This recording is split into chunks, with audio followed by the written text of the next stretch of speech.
Thank you so much for joining us. Projects to products. I think it's one of those discussions which perhaps we don't discuss often enough at the studio. It can be very top level given the audience we have, but sometimes really important to look at the specifics too.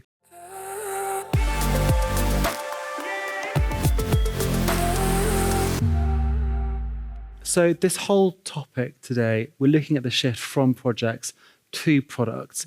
What does that shift look like at all of your respective organizations? So it's interesting. So this reflects the journey that my organizations have been on. So when I first joined in 2019, I would say that things tended to be quite waterfall, quite traditional ways of delivering things. But the world moves on, and there's been a push from the centre. So in central government, a lot of what we do and how we do it is governed by the Cabinet Office, Central Digital Data Office, and Government Digital Services. And they have a set of standards that we work to, that they've really been pushing through in recent years to get us to work in a more product-centric way. And practically what that looks like for us is not only upskilling and empowering people to work in the way that we would like, but it involves putting our money where our mouth is. So if we're saying we want people to work in a particular way, funding people and how they work versus funding kind of projects and things. Joanna, international organisation, different sector, private sector, of course. What comparisons can you draw from Elizabeth, and also what contrasts, perhaps, can you draw to? I would say at UniCredit, we are in the process of transitioning or shifting, right, from projects to products. And I say that because it's really a mindset shift. It's also a skill set shift, and it's not an IT only topic, right? So when you look at an organization across 13 European countries, when you look at an organization with 75,000 people, it's a big shift. So some of what we do is taking the incremental steps, right? But a product-driven organization is an organization that is basically working towards a vision, right? So it's not an engineering-led organization where you've got IT for IT's sake, where they're developing solutions in search of problems, and it's not a sales-led organization where you're developing product for your customers because you're chasing revenues, right? So this is basically saying we want to have the best mobile banking app in Europe. We want to have, the best instant lending product, in Europe or in Italy or whatever the topic is, right? With, certain KPIs, certain, measurable, goals and targets. And also the mindset, I would reinforce that, because the mindset is about, instead of a project manager or a project-led view where you're looking at a specific start and end, you're all about the budgeting, the resourcing, delivery, and then you're done. It's kind of a transaction. From a product view standpoint, you're not focused on delivering those features, you're focused on the vision of the product, right? And you have that end-to-end mindset and ownership. So it's a pretty big change. So some similarities, but maybe some differences in terms of, being a bank versus the organization you're a part of. Andy, is that a trend?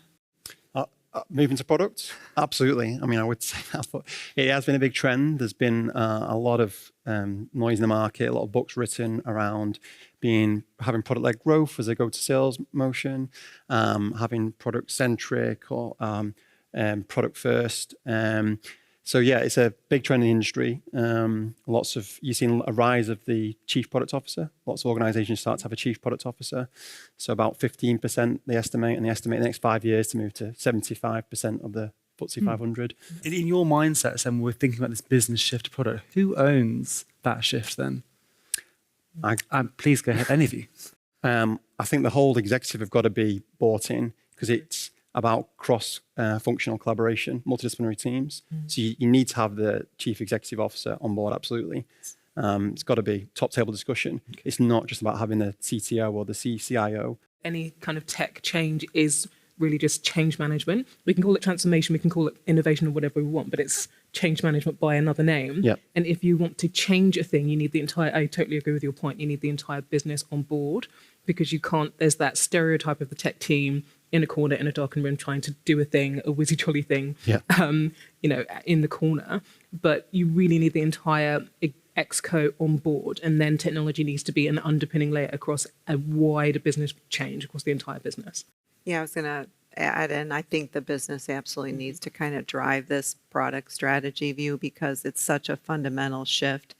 Impacts your revenues. It impacts, how you look at customer engagement, customer retention, customer churn. It cannot be an IT trend. It cannot be something that IT is driving. At least this is my view. IT is enabler. They're part of the Fusion team, but it really needs to be driven from the business. But my final question to you all then is, now you're establishing these kind of remits and these changes to the methodology, the structure and everything, what do you hope then to actually get out from your team's perspective? You mentioned mindset, Joanna. We talk about or think about bottom line, we think about productivity and efficiency and innovation.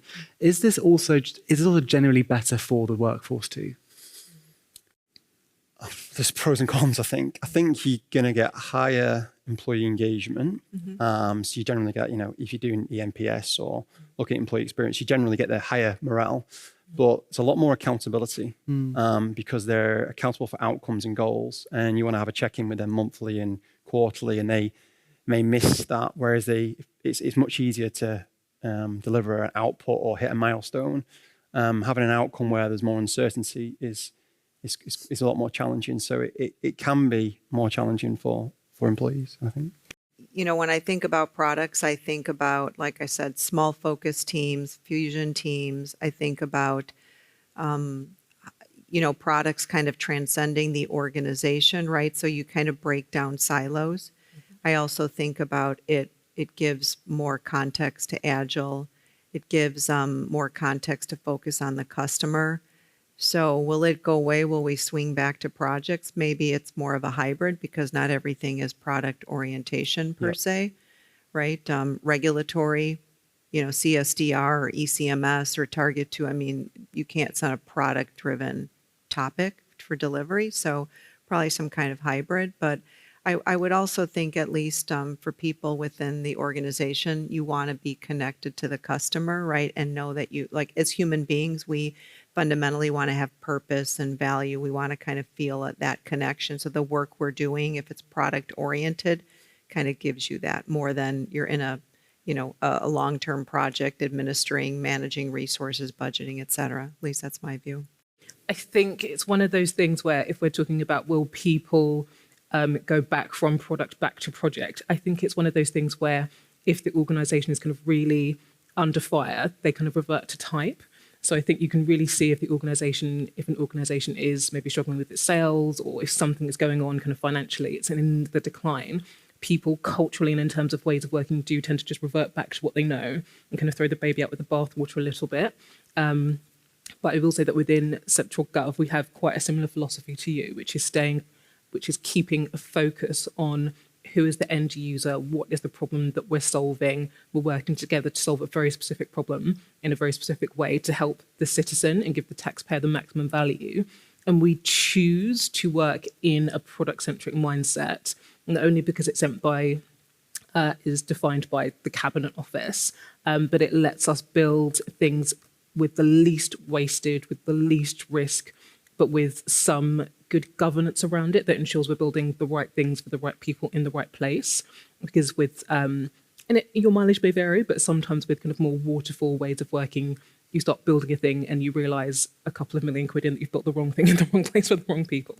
If the requirements are known, so you might be in catch-up mode, you're behind as an organisation, and you can be more specific, and you don't have to be as innovative, then projects are great. So if you're responding to regulatory change or legal, or you're doing a migration and you want to have feature parity, then projects are absolutely perfect for that. So it's about where you are. So yeah, it's not always about products, but it's about having that product mindset and having products as the default rather than projects. What I really hope then is maybe in 6 to 12 months' time, we reconvene and we revisit these answers, because to your point, it is hard. It is. And you do get change fatigue, and there are different hybrid situations where different methodologies are better than others. So yeah, very interested to hear your thoughts in 6 to 12 months' time. But thank you very much for your answers this afternoon and for your time too.